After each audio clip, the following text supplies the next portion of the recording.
dónde vino la esposa de Caín? Esta es una de las preguntas que surgen cuando uno lee el capítulo 4 de Génesis y se da cuenta de que después que Caín mata a Abel, Dios lo hace andar errante en la tierra. Y hay un diálogo entre Dios y Caín, donde Caín tiene que enfrentar las consecuencias de su pecado y de su desobediencia. Y eventualmente en el capítulo 16, en el versículo 16 del capítulo 4, encontramos que salió pues Caín de delante de Jehová y habitó en la tierra de Nod, al oriente del Edén, y como si nada, conoció Caín a su mujer, la cual concibió y dio a luz a Enoc. Y uno se pregunta, bueno, ¿y de dónde viene esta señora, esta mujer? Si seguimos leyendo, si leemos el contexto de Génesis 1 hasta el capítulo 4, no se nos dice en ningún momento que había otros pobladores, otras personas en la tierra, aparte de Adán y Eva, de Caín, y en este caso ya Abel había muerto porque Caín lo había matado. Y una de las preguntas que surge en la fe cristiana es precisamente esto: ¿de dónde vino esta mujer, que era la esposa de Caín, con la que Caín tuvo familia? Y la mejor manera de interpretar este pasaje está en el hecho en que una de las cosas que tenemos que tener en cuenta cuando vemos Génesis del 1 al 11 es que Moisés, quien es el autor de Génesis, no tiene en mente escribir una historia en eventos que acontecieron uno después del otro. Después de Génesis 12, a partir de que Dios llama a Abraham y comienza una relación de pacto con Abraham, podemos ver entonces una historia que avanza más seguido, eventos que ocurren en la vida específica de Abraham, eventos que ocurren después con sus hijos.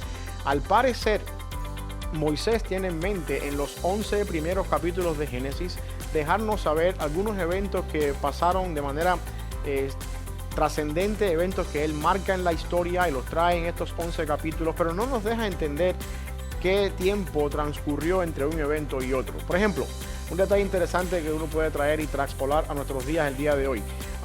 Tenemos, por lo que dice la Biblia, sabemos que Adán vivió 930 años después de que fue creado y tuvo hijos con Eva.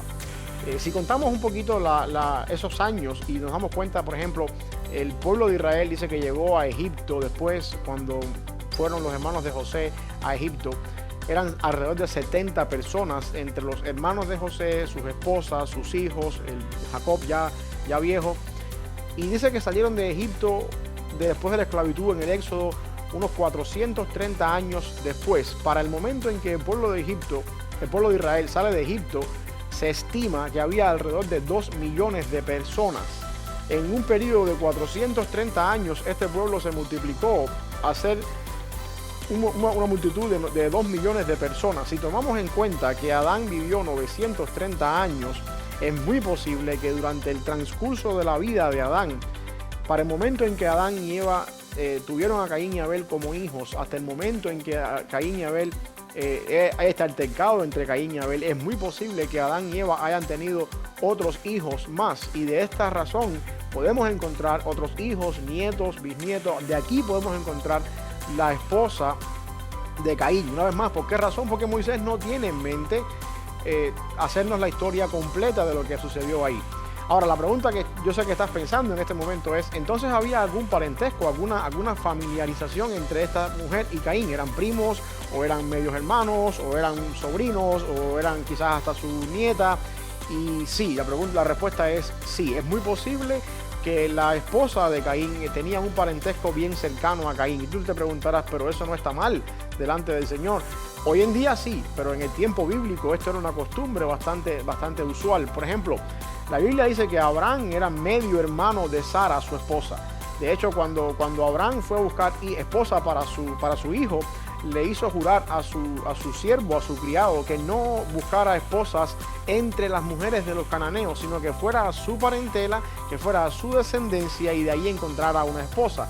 Y llegó a ser el caso que la esposa que tomó Isaac era Rebeca, y Rebeca era también media prima de Isaac. Por lo tanto, el punto donde yo quiero llegar es que en el tiempo bíblico era bastante usual que estas cosas se dieran, y de alguna manera, por supuesto, no había tampoco, creo yo, este problema genético que encontramos hoy cuando estas cosas suceden en el día de hoy. Ya más adelante, después, cuando entramos al libro de Levítico, al libro de la ley, podemos ver que Dios sí prohíbe el parentesco entre familias cercanas, pero para el tiempo en que estamos viendo acá en la Biblia, esto es bastante usual. Así que de alguna forma u otra, el concepto que quiero que entendamos es que la esposa de Caín existe por la sencilla razón de que en el transcurso de la vida de Adán, unos 930 años, hay un lapso de tiempo muy grande que puede ser posible una multiplicación al punto de llegar a un pueblo florecer. Hay otro detalle interesante también acá. En el versículo 3 del capítulo 4 se nos da también un detalle interesante con respecto a esto que apunta a lo que estoy queriéndote decir. Por ejemplo, dice en el versículo 3, aconteció andando el tiempo. Al menos Moisés nos da un detalle ahí, andando el tiempo. No sabemos qué tanto tiempo ocurrió. Existe la posibilidad que después de que Adán conoció a su esposa, a su mujer Eva, y tuvieron a Caín y Abel, andando el tiempo, desde que Adán y Abel tuvieron este altercado, desde que Caín y Abel tuvieron este altercado, donde Caín mata a su hermano, no sabemos qué tiempo transcurrió.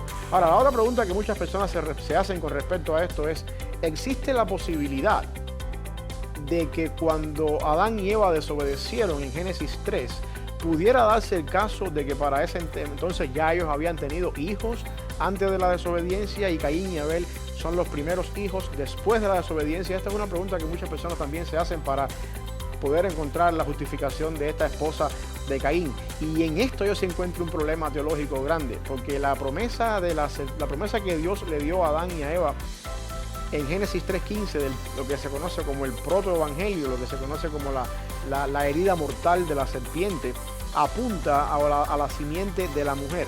Si existía una raza humana antes de la desobediencia de Adán y Eva que nunca pecó, ¿qué pasó con esta raza humana? ¿Quién es entonces la simiente de la mujer? ¿Por dónde viene la simiente de la mujer? ¿Estas personas quiénes son? El punto es que no tenemos ninguna evidencia bíblica para decir que antes de la desobediencia en Génesis 3 había ciertas personas que no pecaron.